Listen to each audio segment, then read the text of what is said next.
Você sabia que há passagens na Bíblia onde Deus manda exterminar cidades inteiras, matar crianças e até mesmo animais? Se isso fosse contado fora do contexto bíblico, seria considerado bárbaro. Mas dentro das Escrituras, muitos aceitam como justiça divina. Hoje, vamos entrar nas passagens mais violentas e difíceis de explicar da Bíblia e tentar entender por que tanto sangue foi derramado em nome de Deus. A Bíblia é conhecida como o livro do amor, da esperança, da paz. É o livro que ensina sobre perdão, compaixão, misericórdia. Mas quem folheia suas páginas com atenção logo se depara com algo totalmente oposto: guerras brutais, execuções em massa, ordens para destruir tudo e todos, até mulheres e crianças. Como pode o mesmo livro que diz amai uns aos outros conter relatos de massacres ordenados por Deus? Esse contraste levanta uma das maiores e mais desconfortáveis perguntas de todos os tempos. Como reconciliar a imagem de um Deus amoroso com tanta violência registrada em seu nome? Hoje, vamos abrir essas páginas e olhar de frente para o que muitos evitam: a face mais sombria das Escrituras. A destruição de Sodoma e Gomorra. Sodoma e Gomorra, duas cidades que, segundo o livro de Gênesis, estavam mergulhadas no pecado. A resposta divina? Fogo do céu, destruição total, nenhuma alma poupada, exceto Ló e suas filhas. A cena é cinematográfica, aterradora. E o mais impactante, essa decisão vem direto de Deus. Para muitos, trata-se de justiça contra o pecado. Mas outros se perguntam, por que aniquilar toda uma população? Não havia crianças ali? Inocentes? Por que a sentença foi a morte sem chance de arrependimento? Essas perguntas não são novas, ecoam há séculos nos debates teológicos. Alguns dizem que a maldade era tão profunda que a destruição era necessária. Outros veem nesse episódio uma metáfora, mas a narrativa é direta, e o fogo caiu de verdade, segundo o texto sagrado. O genocídio dos cananeus. Talvez o caso mais polêmico de todos esteja no livro de Josué. O povo de Israel chega à Terra Prometida e o comando de Deus é claro: destruam tudo. Não deixem vivo nenhum ser, homens, mulheres, crianças, animais. A cidade de Jericó foi a primeira, seguida por outras. A espada israelita foi impiedosa. Por ordem divina, aqui não estamos falando de guerras comuns, mas de extermínios autorizados pelo céu. Como isso pode ser explicado? Foi punição? Foi estratégia militar? Ou apenas a forma como os antigos interpretaram os acontecimentos, colocando palavras duras na boca de Deus? Teólogos tentam amenizar. Dizem que a cultura daquela época era violenta, que esses povos praticavam rituais brutais, mas mesmo assim, a ordem é difícil de engolir: matar tudo e todos. E o que fazer com isso? O sacrifício de crianças e os castigos coletivos. Outro exemplo sombrio é o episódio em que Davi faz um censo do povo e Deus se ira. O castigo: 70.000 pessoas morrem de praga. Mas foi Davi quem errou.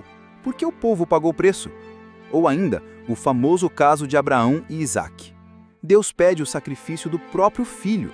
Embora no final o anjo interrompa a faca, a ordem inicial foi clara. Imagine um pai ouvindo Deus mandá-lo matar o próprio filho. Que tipo de fé é essa? Para muitos é um teste, para outros é impensável. E o que dizer de Jefté, que promete a Deus sacrificar a primeira pessoa que saísse de casa, e quem sai é sua filha? Ele cumpre a promessa, e a Bíblia não condena o ato. Seria esse o mesmo Deus que mais tarde diria: deixai vir a mim os pequeninos? A lei de talião e a justiça sangrenta do Antigo Testamento. No Antigo Testamento, a justiça era dura, literalmente, olho por olho, dente por dente. Era a lei de talião: matar, apedrejar, cortar. Se um filho desrespeitasse os pais, poderia ser apedrejado.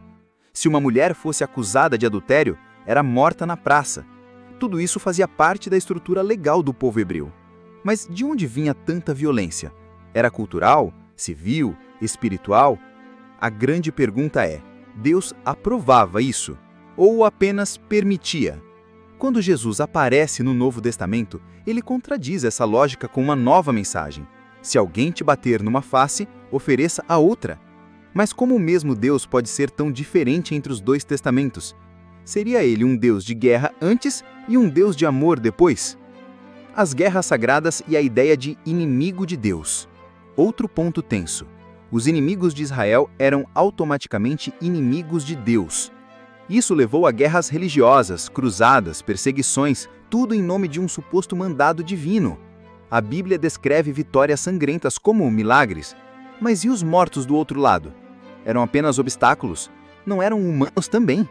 Muitos interpretam que naquela época a ideia de aliança com Deus passava pela força militar. Mas hoje, com valores modernos de paz, diplomacia e direitos humanos, essas narrativas ganham uma nova leitura, mais desconfortável, mais crítica, mais humana. Como os teólogos explicam isso? Existem muitas tentativas de explicação. Algumas dizem que a violência era contextual, específica para aquela época. Outras defendem que a Bíblia foi escrita por homens que interpretaram guerras como ordens divinas, quando talvez não fossem. Alguns dizem que as guerras eram inevitáveis e Deus apenas as usou para um propósito maior. Mas o problema permanece.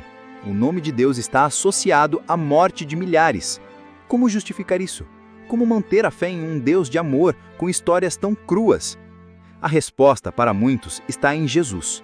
Ele seria a revelação completa e final de Deus. O Deus que perdoa, que cura, que morre em vez de matar.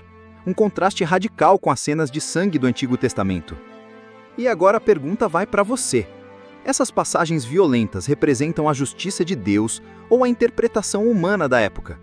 É possível amar e seguir um Deus que aparece associado a guerras, mortes e punições extremas?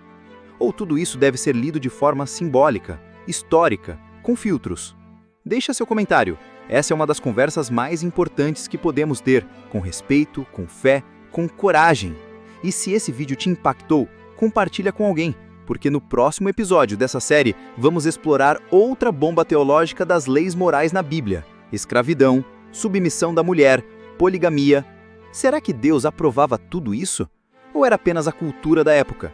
Se inscreve agora e ativa o sininho. A jornada pelas páginas mais difíceis da Bíblia ainda está só começando.